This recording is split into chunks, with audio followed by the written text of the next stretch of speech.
Hello, my name is Bryant Lin, and I'll be going over the currency markets lecture for week 1.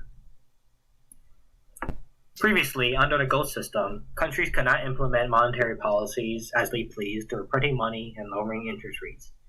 Countries could only print as much money as their country's gold supply. U.S. then hosted a Bretton Woods meeting to find a new exchange rate system, which was anchored on the U.S. dollar and connected back to the gold system.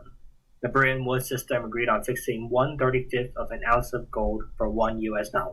The US dollar is locked into other foreign currencies.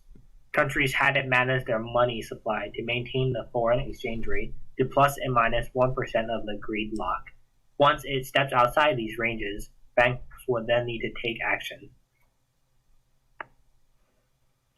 During the 1960s, events such as the Major Great Society program and the Vietnam War was costly and expensive. The misery index was created during that time, which included the sum of the inflation and unemployment rate. Other countries saw the U.S. condition during that period and began to ask for their gold back in exchange for USD as agreed upon by the Bretton Woods system. As a result, in 1971, Richard Nixon closed the gold window. Now that Nixon closed the gold window, the question has to be asked, why hold on to U.S. dollars? This was resolved through U.S. and Saudi Arabia's agreement on oil transactions being settled in U.S. dollars. The previous partial gold cover was now replaced by implicit oil cover. The Mundell Triangle states that a country can only choose 2 out of the 3 objectives. For example, the U.S. has a free capital flow and an independent monetary policy, but no fixed exchange rate. The reason is the fact that having free capital flow allows your currency to fluctuate, thereby not allowing a fixed exchange rate.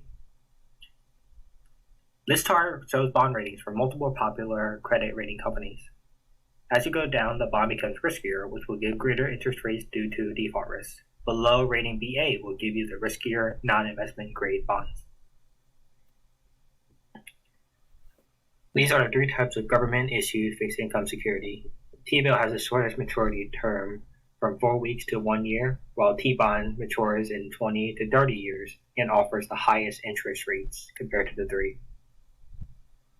Here is how to read bond prices. For example, a bond written as 50.16 would not equal 50.16.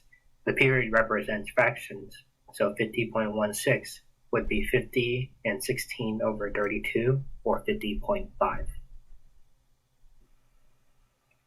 Treasury inflation-protected securities protect investors against inflation. The interest rate is adjusted for inflation semi-annually.